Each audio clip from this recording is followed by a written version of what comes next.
Hey guys, welcome back to another episode of Unplugged with Jas Oberoi, the show where we dive deep into real estate, entrepreneurship, and what success really looks like from the real people who have built something from the ground up. Today's guest is someone who truly embodies the journey, Jason Sandher, the founder of Seva Wellness here in Surrey, BC.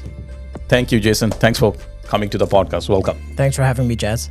Yes, as I said it in the intro, the entrepreneurship and the journey. Would love to hear from you what you are, what kind of a business you are into it, what you do. So basically what we are is we are a multidisciplinary health clinic. Okay. Located in Surrey, BC on Scott Road. Right. Multidisciplinary because we carry a lot of different types of therapies, even into the mental health aspect with clinical counselors. Yes. Right now we employ massage therapists, chiropractors, physiotherapists, clinical counselors, naturopathic doctor, and physios. And all at one place? All under one roof. Okay. And what's the name of the company is? Seva Wellness. Seva Wellness. Yeah. Okay. Yeah. And like, how did that come a vision? Like Seva Wellness is like a Seva is for some reason people who don't understand Punjabi, so Seva means it's a help, like kind of right that you are doing. Service. Yes. Technical definition is dedicated to helping others. Yes. So I've grown up Sikh. So these morals and values have been taught to me for a very long time.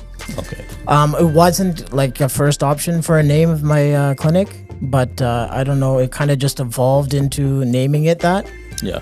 Just when you kind of look at the core values of what we try to provide as a clinic. Right. Yeah. No, that's very interesting because not many clinics or not, in fact, top of my head, if I think of, I don't see someone having a clinic having a Punjabi name joined with that. So that's really unique. No, good for you, man. It kind of embodied what we were about, right? Yeah, it catches an eye also like, okay, what is... And when you were mentioning about the physiotherapists there, massage therapists in there, other professionals in there at one place. So when did you start this? So technically we've been open for 6 years. Okay. Myself, I've been a registered massage therapist for about 16 years now. Nice. So I've been in the business for 16 to 17 years. I started off non-registered in a spa. Right. And then worked my way into becoming an RMT. Yeah. And then from there we kind of just always had the vision. And then I guess the timing was right. In 2018 we decided to open up. And where exactly it is? So right now we're located on Scott Road on 88th Avenue, so just one street before Nordell. Okay. Yeah. And it is open Monday to Friday? We're open 7 days a week. 7 days? Okay. Yeah, just because of people's availability. A lot of people are free on the weekends to come in and do treatments. So 7 days a week, 8 to 8 on Monday to Friday, and then about 9 to 6 on Saturday, Sunday. So you started your journey in 2018. So before that you were doing a job for someone else? Yes. So how that transition happened and what was the unexpected challenges had it? Because there must be challenges for the challenges are just, there's a lot to talk about in terms of challenges. I went into this kind of like just learning along the way, trying to pick up information from other people, developing mentors who probably didn't even know they were my mentors at that time. But, you just try to learn from people who've done it, right? Yes. And I've seen your videos online and, you kind of talk about that too. Right. So try to find people who've done it and just kind of mirror what they've done, right? And then you can kind of pick and choose what you like and what you want to add, and you just build it from there. Yeah. No, if you break it down further so that our viewers can understand as a business owner, what goes through the process from switching it from a job to being an owner, what challenges day to day comes in, whatnot, or do you had any self-doubt? Did you make a right decision or not? I think the easiest way I can say it is just the amount of hats you have to wear. Yes. When you do take on the ownership role. I mean, you got to break it down to just walking into a clinic when you're not an owner and you're just fully booked and you have patients and you go home, right? Yes. Here is where the patient's going to come from. Are they going to show up? And then on top of that, your team, are they going to have enough people to be able to be happy and stay at your clinic? Right. And then on top of that, I've worn every hat. There's nothing that I haven't done in that place from the day we've opened. It's been full on, and it still is, but it's kind of just tamed down now a bit where I can kind of lay back and watch the others work. But at the same time, I'm still in there working So do you do now more as an operational manager thing, or you're practicing also yourself, like doing? I'm trying to step away from more of the practicing. Yes. I do still enjoy doing that. I also teach as well. So I'm in a college, not currently right now, but I've been in a college for 2 or 3 years doing a clinic instructor, trying Okay, to just, nice. While you were doing this while I was business. doing the business. Okay. Yeah. And how you were getting the time for all this? That's another thing is becoming Yes. an owner. You have to be very good with your time management. Yes. And then now becoming a father, you have to be even way more efficient with it. So, just trying to be, really on top of your time management, having a goal and having a to-do list each day that you're accomplishing and moving Yeah. towards your goal, you know? No, that's good to know. When you say the time manage, was it just came in naturally to you, or was it a mentor you had it in the beginning who told you how to? Because I've seen it, and I've been, because I can relate it somehow with my own journey also. When I started it, I having this issue also, because I have to do 10 things in a day, and I was not able to do it until I started figuring out, okay, I have to block my calendar and I have to do it certain way. So is there something else differently I you're think doing it's it? kind of the same type of story. It's just Yes. when the pressure starts to build up on you, Yeah. and you realize that there's no more time to just sit around. Yes. You need to be on the ball 24/7. 24/7. So Yes. I think it just naturally evolved into me now. Just like we were talking about waking up at 5 a.m. now, right? Yeah. Just That's to true. be able to give yourself a chance Yeah. to accomplish what you need to in the day. And how you feel like waking up early in the morning? It's become a little bit of a habit now, but Yes. I wouldn't say that like every 5 a.m. I'm chipper and ready to go. Yes. But it's just about being able to be disciplined and getting up. Some days are easier than the others, but I think I'm just kind of used to it now. And since how long you doing it? About 2 years now. 2 years? Yeah. Okay. And before that, you were waking up around like what? I know it wasn't like I was sleeping in long, but I was still getting to 7, 8 a.m. And, then you're rushing to work, and then Yes. you're not having the time and the freedom to, accomplish some things before you're in the clinic, right? So if we have to talk about one thing changing your life in terms of waking up at 7 to 8 versus 5 o'clock, what is it on a bigger scale, like picture wise? If you look at one thing have changed, or is there something changed in your I daily think routine? waking up at 5 has really helped my mental health, Yes. just because I'm not feeling stressed and panicked throughout the morning. Right. And especially with 2 kids now, getting them ready, prepared, Yes. out of the house, then myself getting to my office. It just gives me more time to prepare Yeah. and have a better chance to be able to accomplish my goals for the day. Good thing, Jason, because something here, another thing get related with you also, me, is I was also used to wake up around 6:30, 7 o'clock. Why the change of 2 hours only in my day? And I've started waking up less or more same 2 or I think 3 years. I've started waking up at 5 o'clock. I'm aiming to wake up at 4, but is still not able to figure out that how to do it, because I have Yeah. to sleep early then, quite early. Yeah. That's a challenge. But Yeah. coming to the point is 5 o'clock waking up has changed my life in the sense also. What I felt like I have more time now. Rather than, as you said it, rushing it. Yes. I was always rushing Yes. in the morning. Now I have time for myself. crucial. Like, Yeah. and that 2 hours, it makes a huge difference. Big difference. Yes, it makes a big difference. Yeah. You can't describe it in words. Sometimes, like people ask me also, what has changed? I said, I can't tell in words like what has changed. When you do it, you will understand you are in a process of doing it, and then you understand that what is. No, this is amazing. So you started your business in 2018, and 2020 COVID hit. Yeah. Was that a big That was a obstacle or massive it's- blow, because Yes. we were just building up and we were doing really well. Yeah. And then the government came in and said that we needed to close down for close to 3 months. Yes. Now, as a business owner, there's people come in and, they help and they do work, and we make money off that, right? Yes. But when all that gets shut down, Yeah. the owner is stuck with all the other expenses as well, Yes. right? Yeah, leases, Leases, overhead expenses, everything. lifestyle, because everything you still have to buy the groceries, you have to still pay the bills. Yeah. So when nothing's coming in, we did start to panic a bit, but I think within this wellness field and health field, it was a good thing for us at the end of it, because Yeah. people realized that, hey, I'm stuck in my house. Yes. I could go for a treatment right now, Right. and I have the benefits and the insurance to cover it, and I may not be making money, but at least, my work benefits will help and cover the cost of the treatment. So we actually did see like a pretty good return once we reopened. No, that's good. But during the time of the 3 months or so, did I ever come to your mind that you should quit the business and just not do it, or did you make a thought about negative thoughts about it? There's been times where it's been really tough. Yeah. Probably opening was one of the toughest things that I've had to do in my life. I've done a few tough things, but this was right up there. And you doubt yourself. You go in every day and you're like, is this even worth it? You see other people just working, having fun, enjoying their lives.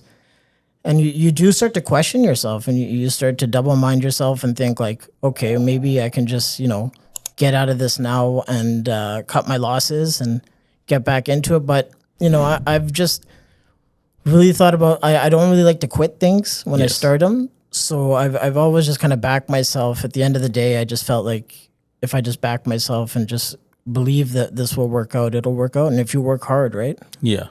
No, that definitely makes a huge difference when you work hard. And then some people feel like, okay, as an entrepreneur, you never feel low in your life. I said, no, that's not true. You still feel low. Yeah. The only thing is you don't give up. No. Or you give up the day and next day you charge up again. True. Like I feel sometimes too, feel low and feel like, okay, is it even worth it? Doing whatever, talk to myself. But next day, again, there's some switch in there. Okay, no, we have to restart it. Restart it. Yeah. And that's what was it. Even my time also when COVID hit, last thing people were thinking about real estate. True. And I was thinking, oh shit. Yeah. How are we gonna survive? Yeah. Yeah. But everything plans. You keep going with the flow, and that's what the thing is, right? So every day is a new day. You wake up, yes. take it as it comes, right? Yeah.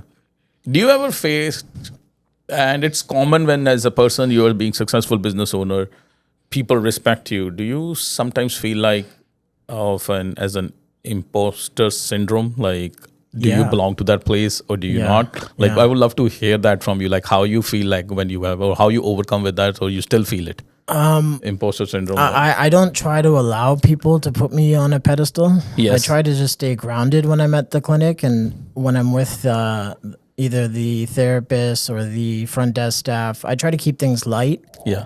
I don't want to walk around with someone who thinks that I have a big ego or anything like that. I could try to check those things at the door.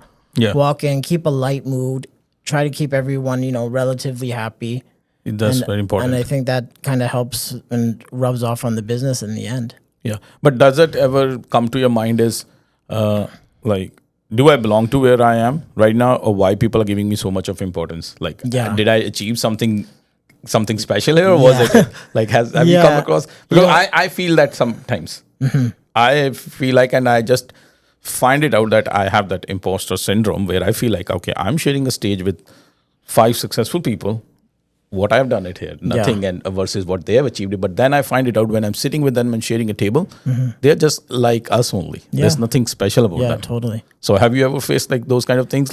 Yeah, like I still walk into the clinic sometimes and I look around and I think, like where did all these clients and patients come from? Like, who are these people? Like, how did this all happen? Because I remember the beginning days, right? Where it's empty and you're just like really trying to drag people into the door. Yes. And now you just walk in and it's kind of like a well-oiled machine and it's just running and you're just like, how did this even happen? Yeah. Right?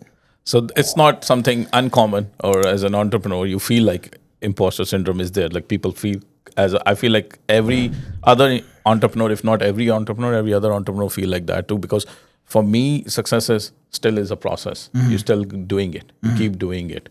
So good to know that, okay, you feel the same, because I was feeling like, is it just me who feel like that? Yeah. Like how this thing is. I think the way I try to keep those thoughts out of my head is just to put my head down and work and just continue working and taking on the new things and trying to keep expanding the clinic and making it bigger.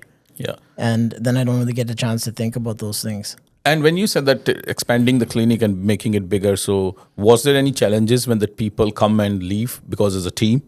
Yeah. There's some challenges also. Was there a challenge it's probably another big challenge of me taking on an ownership role. You know, you've almost got to start to deal with the fact that people may not like you.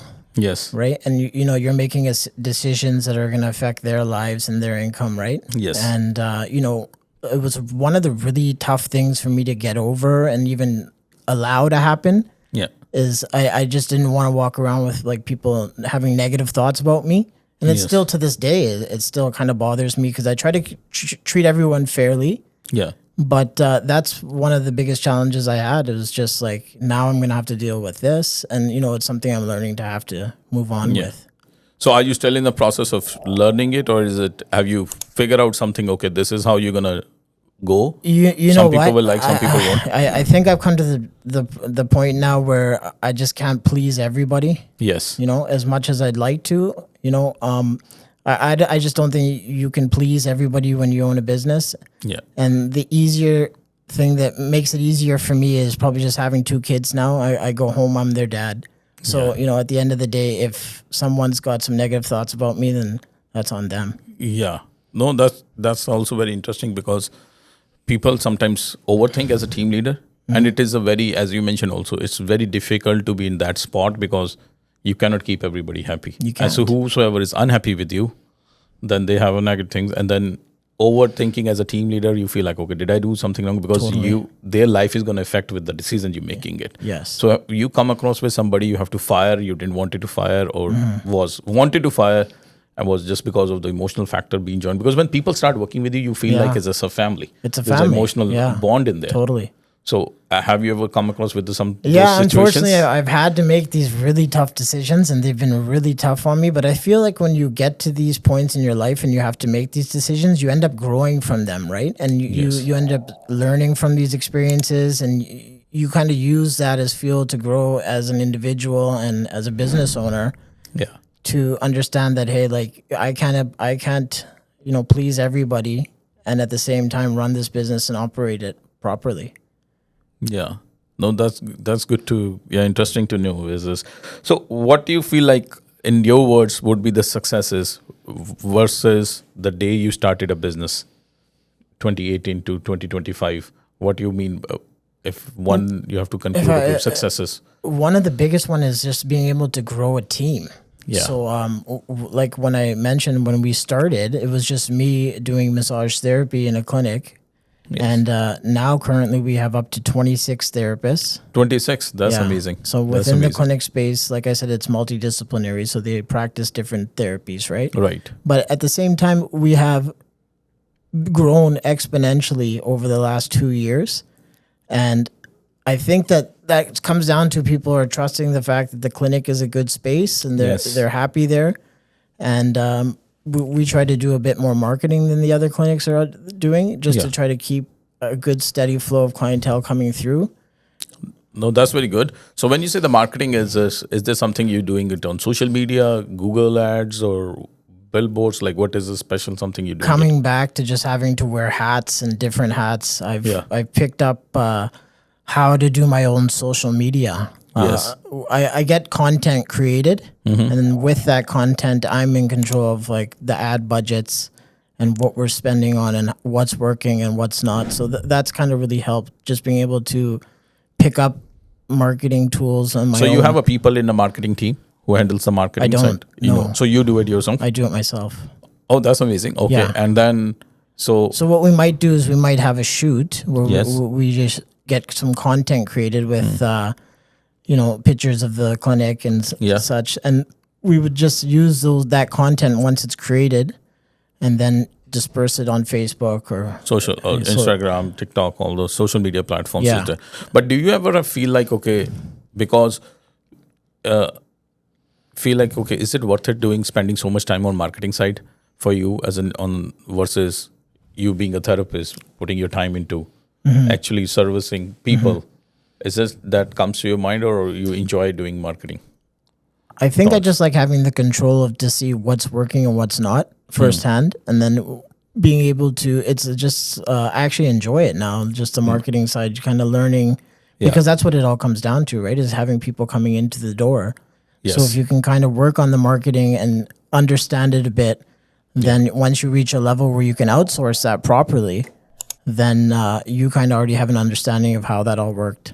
Yeah, because you are involved in it so much that you know every bits and pieces of it, because it's your money also and the people, as you mentioned.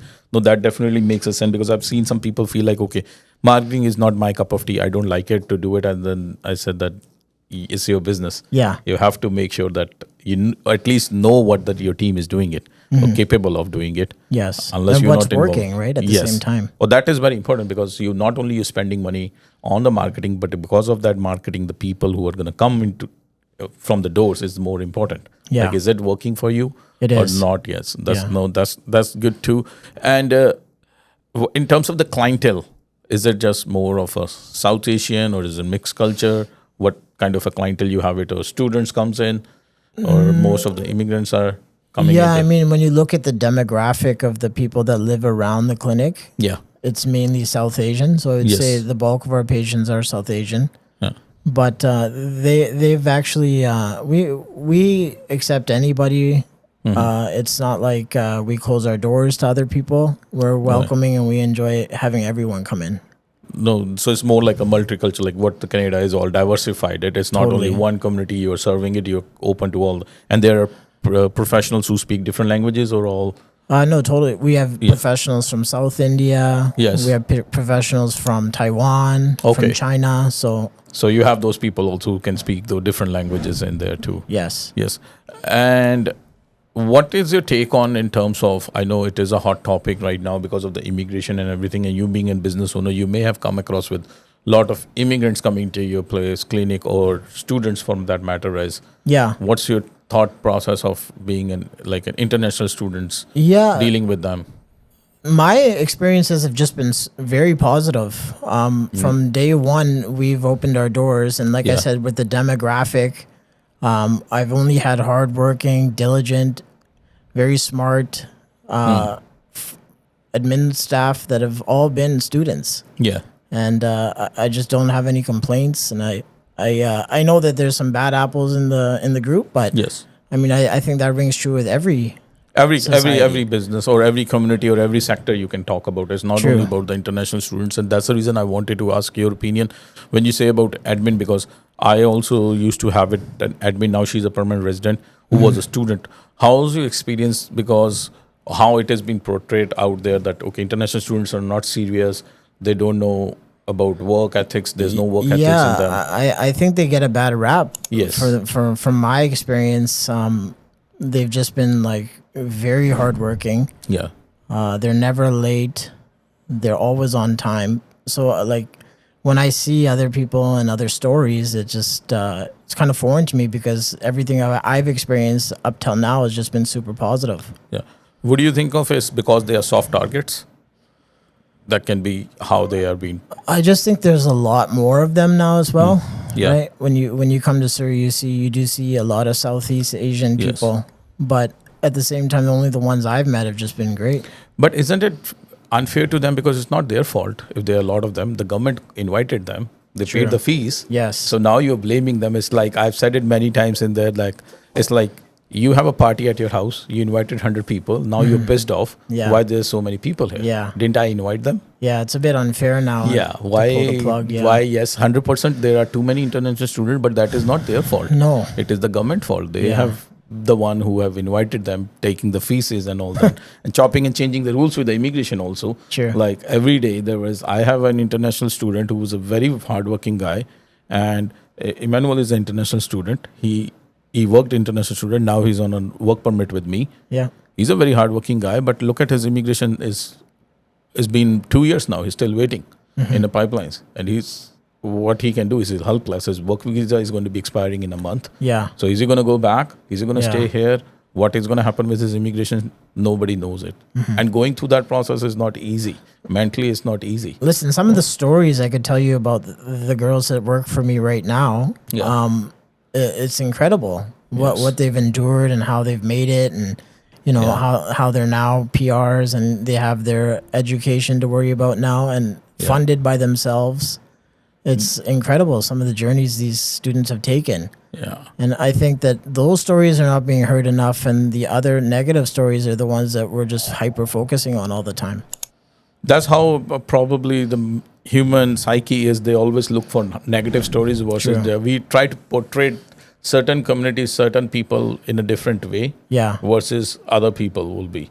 Because I have felt like, okay, whenever they say there's a crime has been increased because of international student, was there not a crime before? Yeah, exactly. There right. was always a crime. Yes, in one case, if there was something a fault of international student, but there could be fault of other people also. Yeah. In different situations. It's Yeah. not only on international students who are creating the chaos, as you mentioned it too. It is every person, every community, every sector has different kind of people. Good and bad apples are always there going to be. Very But coming true. back to your business also now, Jason, where you see your clinic to be growing in next 5 years from now? Right now, we're the flagship location's located on Scott Road. Yeah. We'd like to expand within Surrey in the next 5 years. We're looking at, the ultimate goal would just to be to own the real estate that you're doing business out of. Yeah. And that's where we're kind of looking and moving towards in terms of like growth. Yes. Whether that's like in Fleetwood, in King George, something that's a good population source, right? Right. And we're actively looking for a second location and a third. Okay. So you're basically expanding it now. You're going to go into multiple locations. It's gotten to the point now where we're actually rejecting therapists because we don't have enough room enough for space. them That's to work. what my next question would have been like. You're having 26 people there. So how big is this space? It's getting so difficult now to be able to find rooms and space for the therapists that are working with us right now. Yeah. So that's why I guess, it's a good propeller to open up another clinic.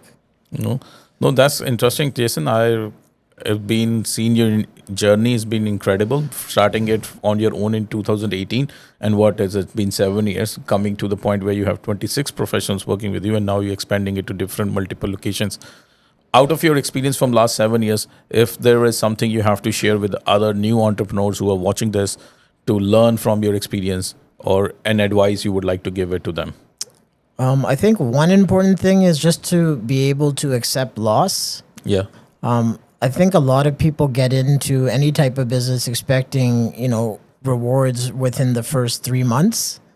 And I just don't think that's realistic. So you have to be very strong-minded when you get into a business, and you have to be able to understand that some months or some weeks you may lose. Yeah. And being able to deal with that and not, start to panic and start to get stressed, because loss is a part of the game and loss is a part of growth. Yes. Like my background was I played cricket for the Canadian team when I was 27 to 29. Okay. And I played my whole life. So my dad immigrated from India, and he was a cricketer, and then he made my brother and me. And my brother actually went farther and played for the Canadian team for over 10 years. Oh, nice. So one of these, this game just teaches you a lot of lessons, right? So I'm used to being able to take a loss and learn from that, and being able to learn from the losses and understand and be able to keep your cool even when things are not going good. Yeah. That's probably my biggest, because when you step into maybe owning a clinic, people aren't going to be running through the doors from day one. So you're going to have to understand that you have to build something, and building something takes time, and it's not going to happen overnight. No, that's good. And one more point I would like to elaborate on what you said, it is bang on, is you have to keep your cool when things are not going your favor. Because when things are going your favor, it's very easy. Yeah. But when things are not going your favor, that's where you have to sort out your head and then think about it. Okay, how you can overcome these situations and all that whatnot. And I'm hoping you must have faced those kind of situations many times in the last 7 to 8 years. Yes. Like when the things are not going according to the plan. When things are not going good, it's very easy to panic, lose control. And you know what? To be honest, in the beginning, I did do those things. Yeah. But like I said, you live through these experiences. You learn to deal with the stress. You understand that tomorrow's a new day, and you're going to wake up and it's going to have to happen again, right? Yeah. So I think taking a loss, like coming back to your question, is how do you... What are some things that are concerns for new entrepreneurs? Is I think understanding that you have to be patient. Yeah, there's no shortcuts, no secret sauce, There's shortcuts. Nothing like that. You have to put your head down and work. Yes. No, that's amazing. Thank you, Jason, for coming in and worries. Sharing your story. So this is Jason Sandher, guys, from Seva Wellness. And if somebody would like to go, I would love if you can mention your civic address also, where in Delta is. I know it's in Nodal, where it is. If for the viewers, if somebody would like to come to you. Yeah, we're Unit 101, 8820. 120th Street, Surrey, BC. So guys, it's for people who live in Surrey. For your reference, it's just across to the Happy Happy Singh or the Indian buffet thing. We have it in. So just across to them. So this is Jason, and if you guys are entrepreneur or would like to share your story on a podcast, more than welcome. You can reach us to me or my team, and we would love to share your story. But for now, this is me, Jas Oberoi, signing off. Any comments, please put it down there. Would love to hear your feedback. Thank you, Jason, once again. Thanks for having me. No, thank you.